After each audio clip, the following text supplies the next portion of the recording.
So hello everyone, and welcome back to another edition of our ResDev in Your PJs videos with me, Angela, and Sanya again from the Academy, our research staff developers. So we just want to talk today a little bit about wellbeing, and we'd like to welcome a couple of our colleagues, Sally and Jean. Sally is a Gender Equality Officer, and Jean is a Digital Communications Officer here within the University of Liverpool. So hello Sally, hi Jean. Hello. Hi. Thanks very much for having us take part in this today. Today we just wanted to talk a bit about the importance of wellbeing and sort of touch upon a few of the resources that are available for staff to support them in their wellbeing.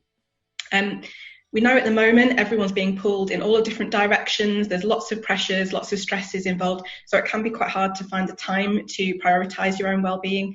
But I just say it's never been more important, I think, when we've got so many external stresses around us to make time to do that.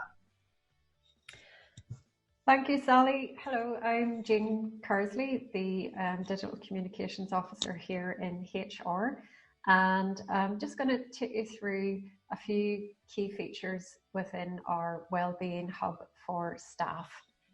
So you can reach this page from the staff intranet under Workplace and Community.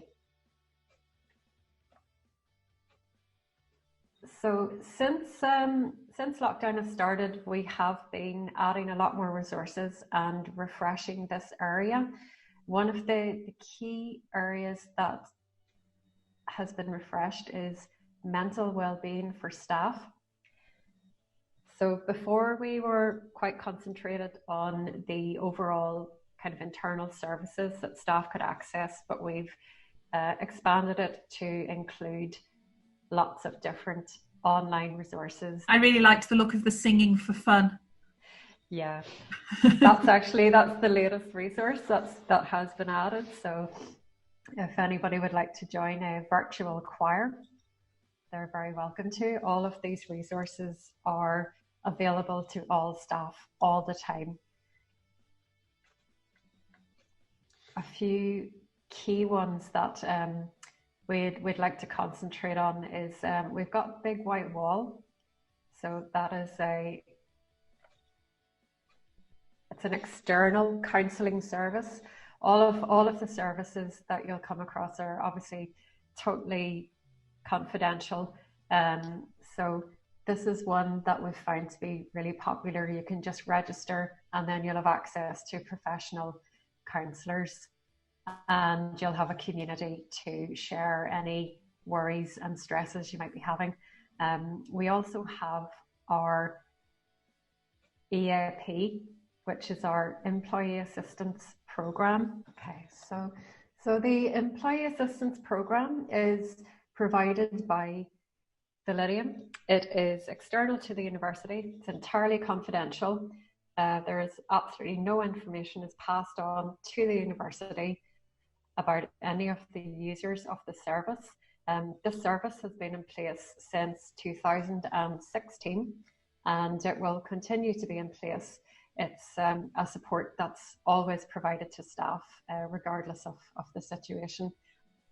The EAP is for individuals. It's for individuals who would also like to support their colleagues. This is somewhere that they can come to ask about advice about how to do that.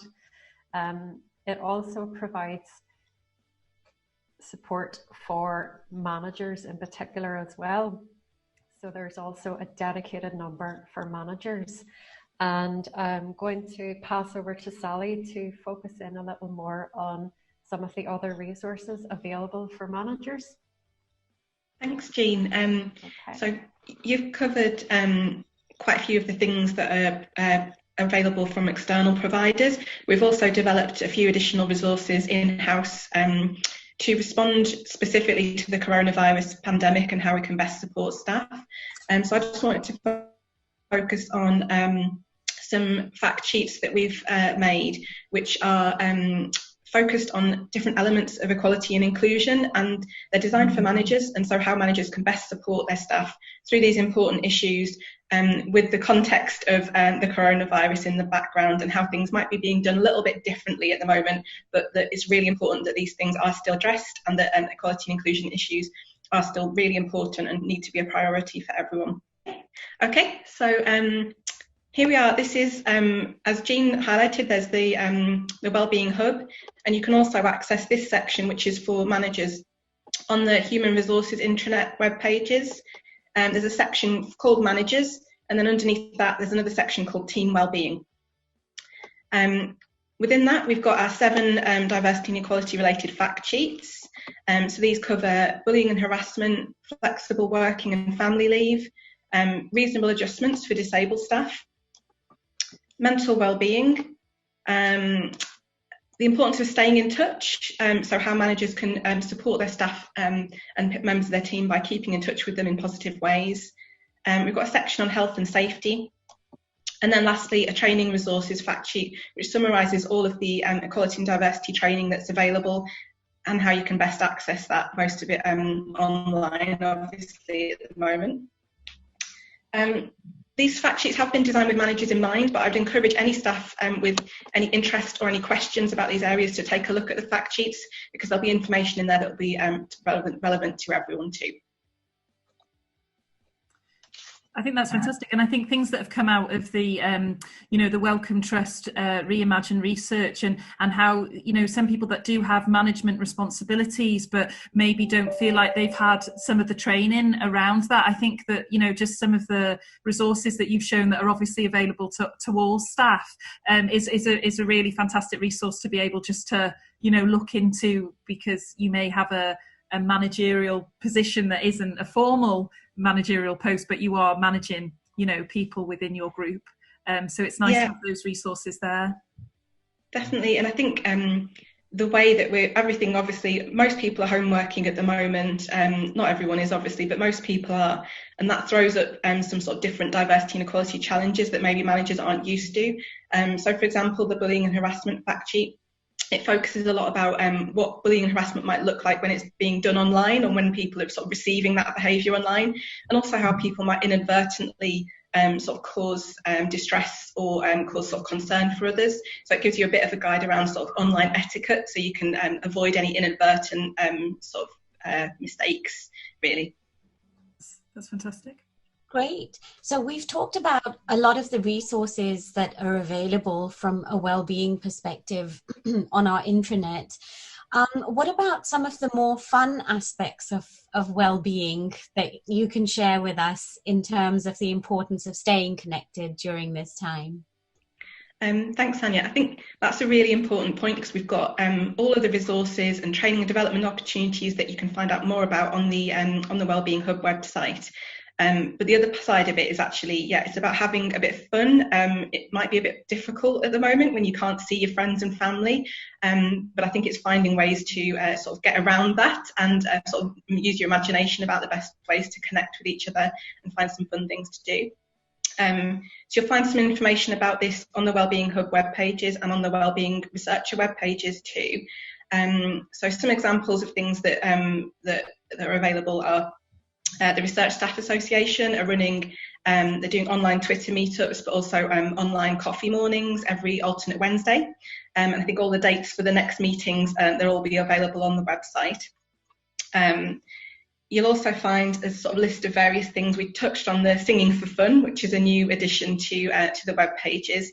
There's also a university book club, which you can take part in on Teams. There's a new film club on Teams as well. So I think everyone watches the same film and then gets involved in a discussion online there too.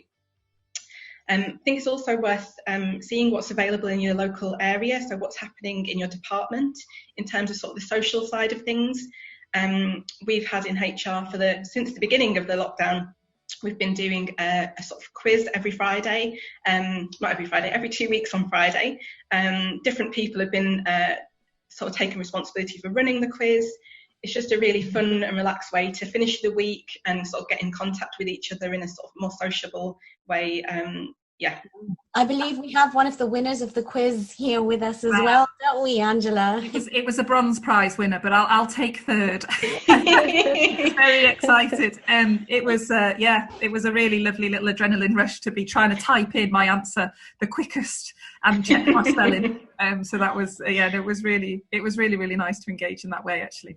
Just wonder personally, yourselves, are there any sort of tips of how have you kept your well-being during these times and beyond and before?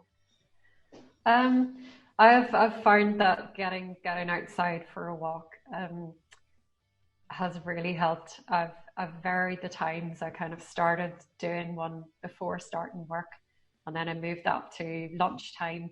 And now that we're allowed out a few times, I might do lunchtime and after work, especially in this beautiful weather. It just it really helps to switch you off from work and give you that proper break that you need. On days that I haven't went for a walk, I've made sure that I've gotten some breaks of stepping away from the computer and perhaps reading or something like that. So yeah, that's what I'd recommend. And Sally? Yeah, I think I'm with Jean. I think that getting outside has been really important for me. I've also been really lucky. My normal yoga teacher, whose class I go to in normal times, she's been putting her classes on YouTube, so she's been sort of changing the way she teaches, and that's been great because I've been able to keep up with doing that, and that's been really, really helpful to be able to do that. The other thing that I've really valued, I value her all the time, but especially at the moment, my pet cat, Petra, she's been, I live by myself, so it's been great to have her as company. I might see if I can just share a picture, if I can share screen, so people can see her. So hopefully you can see her. This is her having a lazy sunbathe on the stairs, so that's been her favourite hobby while the weather's been so nice. So it's been great to have that extra company and sort of enjoy spending time with her as well. So so that's wonderful to hear about all the things that you get to yourself. I think probably to the disbelief of my own family, I'm going to have a go at that singing for fun. I don't know how excited they'll be about it, but I think that looks great. So any other things coming up that you would just like to let us know about? Yes, we've got a few things. So we recently held our first Validium presentation open to all staff with an overview of the services available. And there was a lot of discussion and questions around that. So we recorded that session and we will be posting it online. So look out for that. And we're also planning to hold a second session in late summer. So that we look forward to that. Also, we're going to focus a little more on the online resources such as Mindset and Silver Cloud, which are courses that one can follow themselves whenever they have time. And we're going to be asking for volunteers to follow the courses and review them and possibly blog about them. So that will be new content to look out for as well. Excellent. And where will people find out about these opportunities? Where's the best way for them to learn? We will be having news articles. We'll also tweet about them on @LiveUniPeople, and we'll also post the information on the Wellbeing Hub. Okay, wonderful. So thanks ever so much to Jean and Sally. It's been really lovely to chat to you this morning and to hear about all the resources that are available for us with our wellbeing that are there beyond, like you say, any situation that we may currently be in for us to be able to access. And to thank you to everybody that has listened to us today. So please look out for our next ResDev in Your PJs video and our tweet chats, and please visit our Researcher Hub for more information as well. Thanks very much. Bye-bye.